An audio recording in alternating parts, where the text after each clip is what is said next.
प्यारे बच्चों, good morning.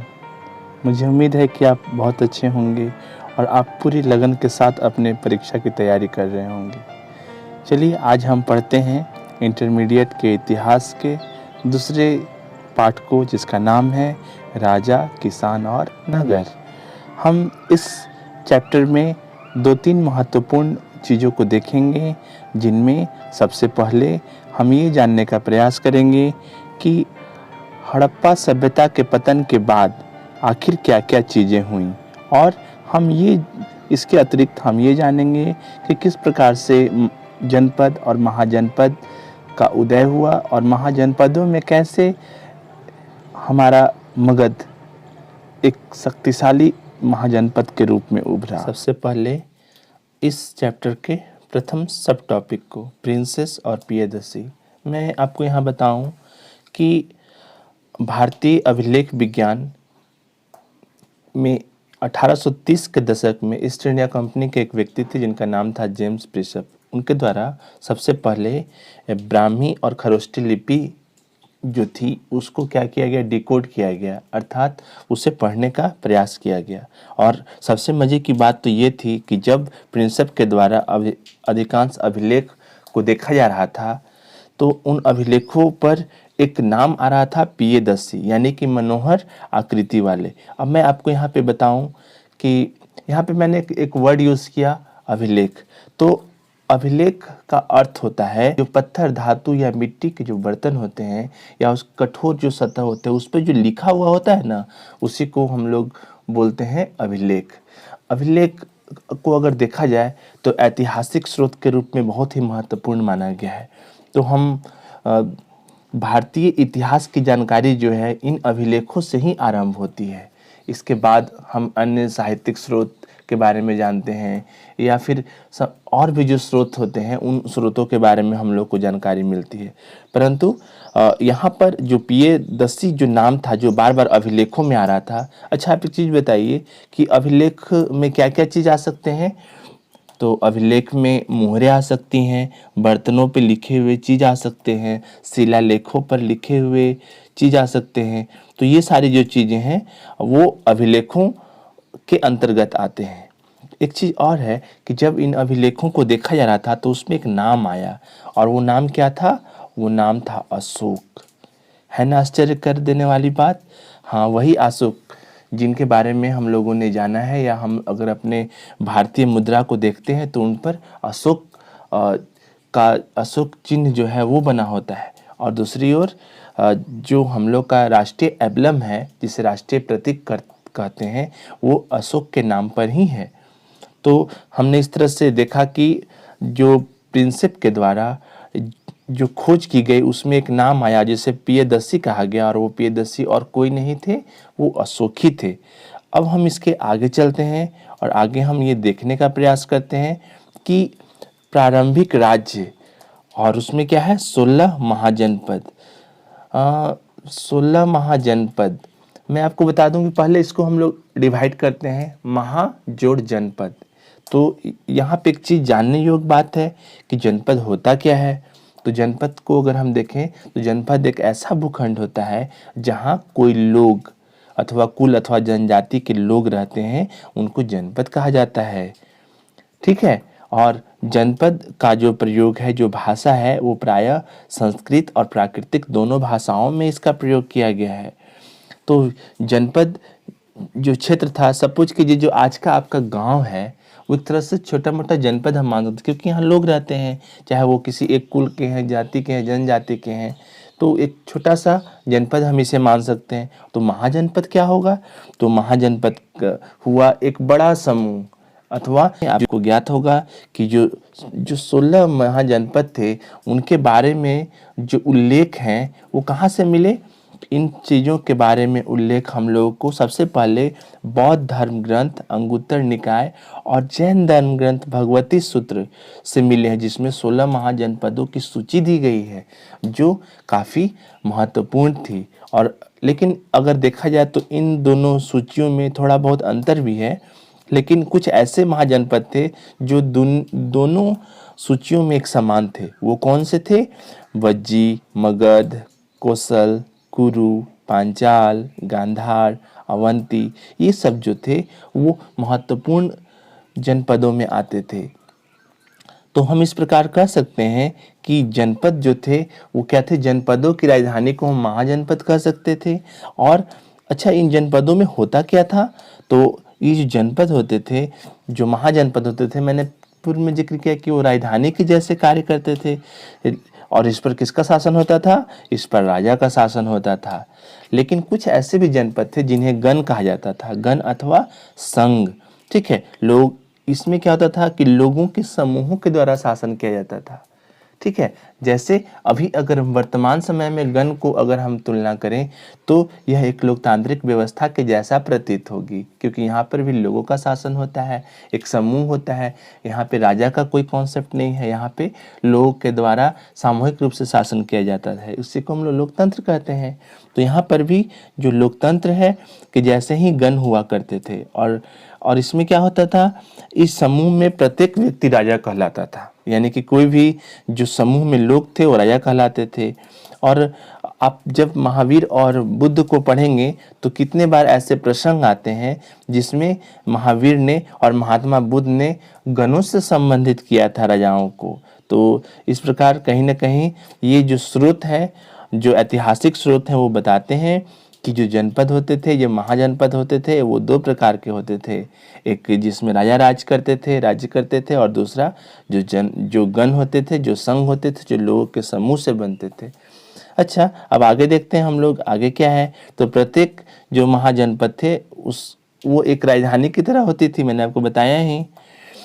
ठीक है, और यहाँ पर एक तरह से देखा जाए कि जो कार्य होते थे वो पूरे महाजनपद के जो सेंटर थे, ठीक है, उनके जो प्रशासनिक कार्य होते थे वो यहाँ पे होते थे।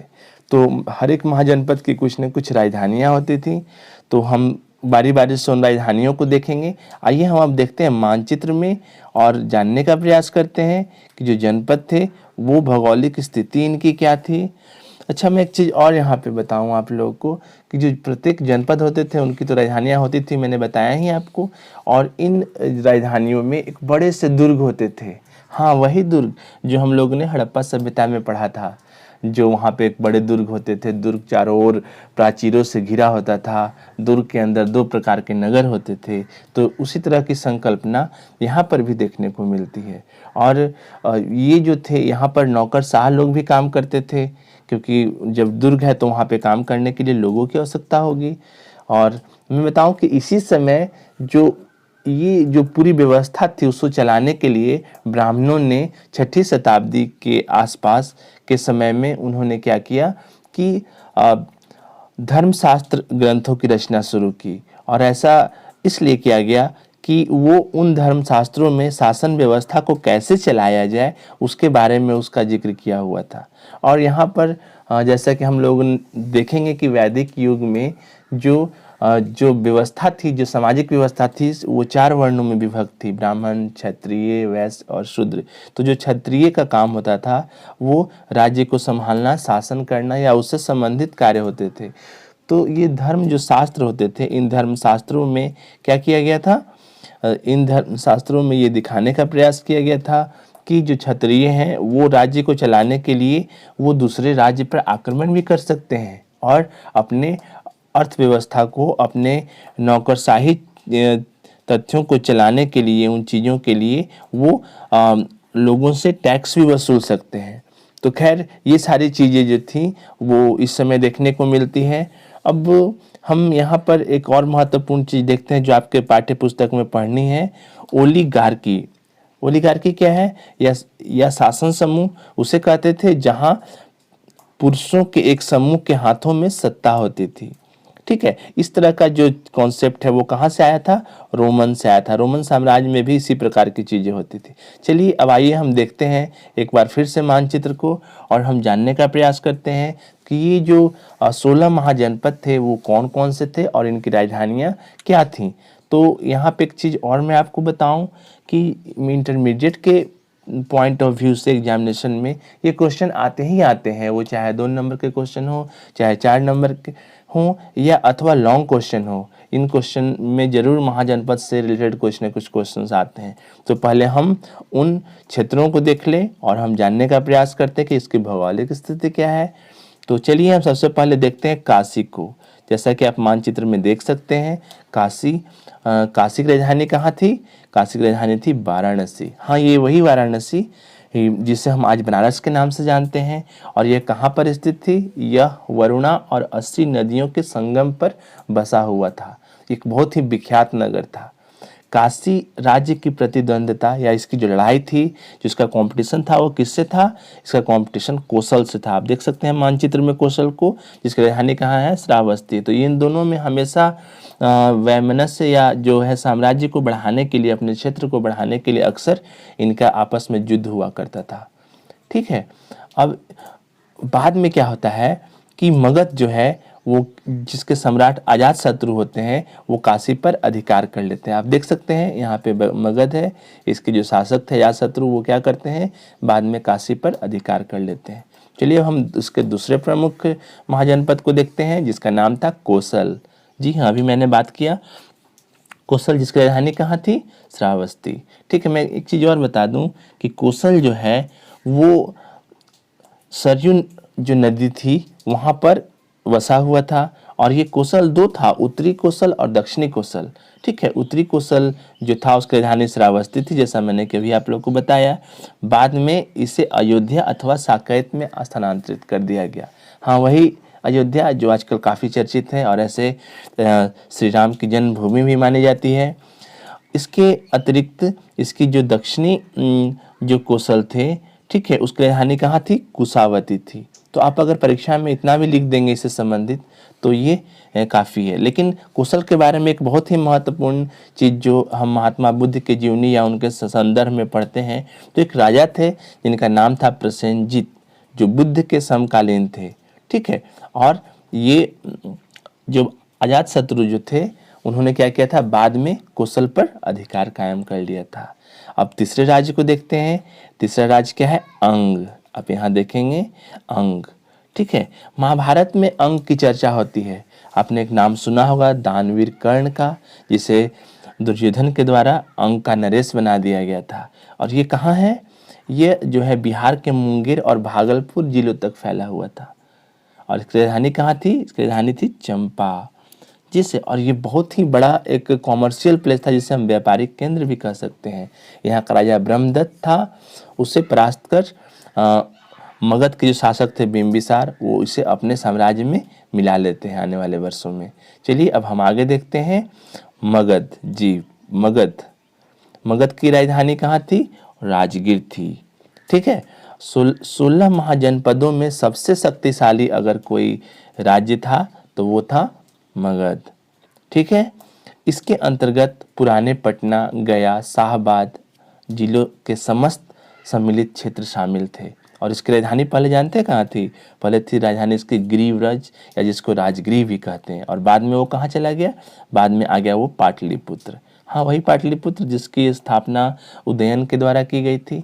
और बता दूं कि आने वाले समय में जब यहाँ पर मौर्य साम्राज्य का शासन होता है तो मगध जो है सबसे विशाल महाजनपद बनता है, जिसकी सीमा भारत के अलावा पश्चिमोत्तर क्षेत्रों तक चली जाती है। तो हम आगे पढ़ेंगे मगध के उत्कर्ष के बारे में, तो हम लोग इसको बहुत ध्यान से देखेंगे। चलिए अब आगे देखते हैं वज्जी। ठीक है, आपको दिख रहा होगा स्क्रीन पे वज्जी जिसकी राजधानी कहाँ थी? राजधानी थी इसकी वैशाली। और आप देख सकते हैं ये ब्लू लाइन जो है वो गंगा नदी को डिनोटेट कर रहा है। और यह गंगा नदी के उत्तर बिहार के तिरहुत प्रमंडल में एक गणराज्य था। जी, हमने जैसे बात किया था आप लोगों से कि कुछ जो ऐसे भी राज्य थे या महाजनपद थे जिनको गण के नाम से जानते थे, तो यह गणराज्य था। ठीक है।